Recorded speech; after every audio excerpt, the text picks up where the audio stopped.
नमस्ते।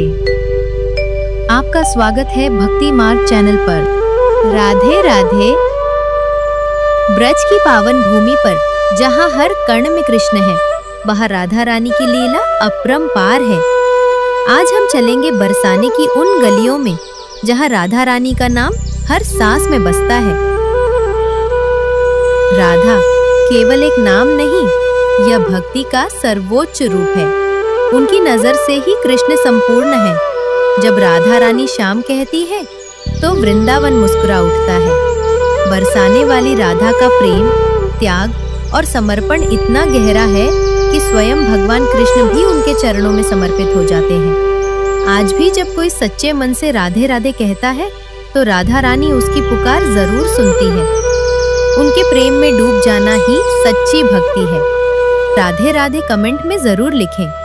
जय राधे, जय श्याम।